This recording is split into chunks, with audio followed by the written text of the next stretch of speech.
Well, Jillian, Title 42 remains in place, but critics say it won't do much to fix our broken border. It's been a humanitarian and national security crisis since President Biden took office, and it may soon become a political crisis for him, too, if it's not already.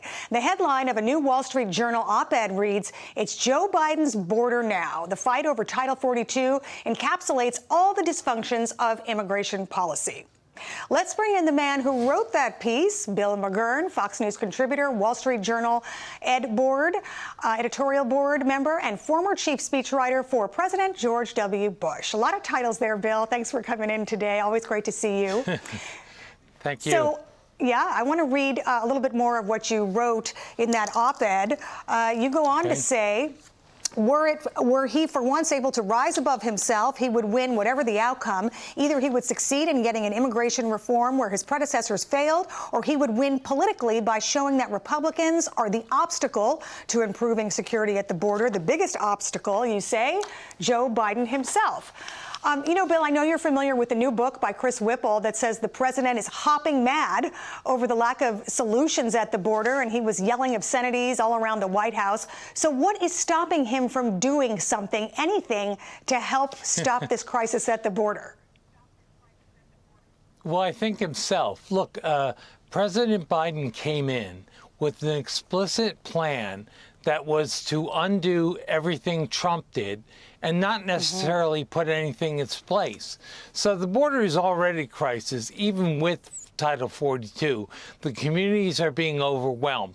The problem is Joe Biden is insulated from all this when his press secretary makes ridiculous assertions like the border is not open, and then people see Fox footage of thousands walking over.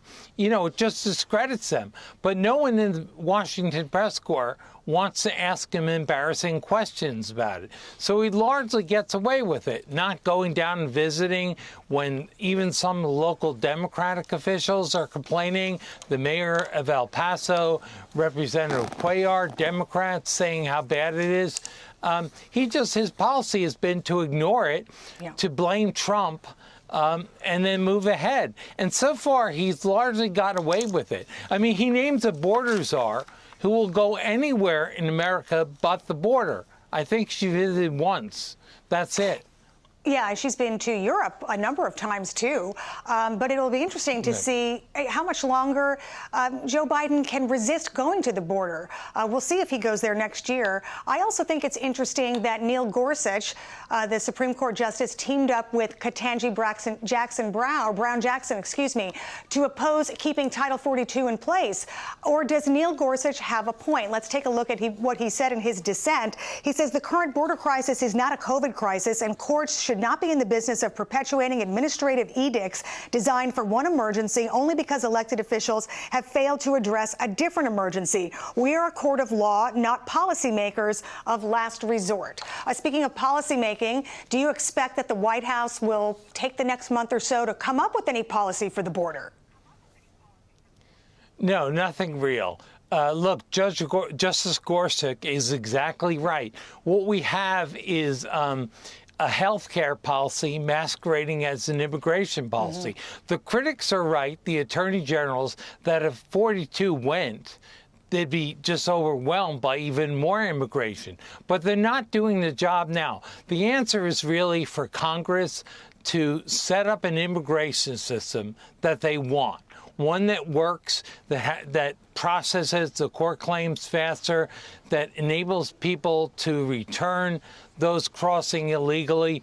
But that would require trade-offs. Congress never leads. The president would have to make a speech, make a serious border security offer to the Republicans, and then in turn get something like legalization of the Dreamers.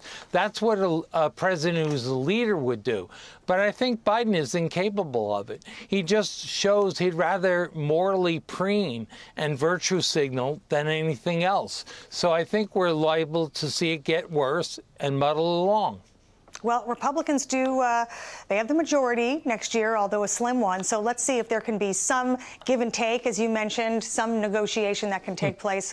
We'll be watching for that. Bill McGurn, thank you so much for your insight on this topic today. Good to see you. Thank you. Subscribe to the Fox News YouTube channel to catch our nightly opens, stories that are changing the world and changing your life. From Tucker Carlson tonight.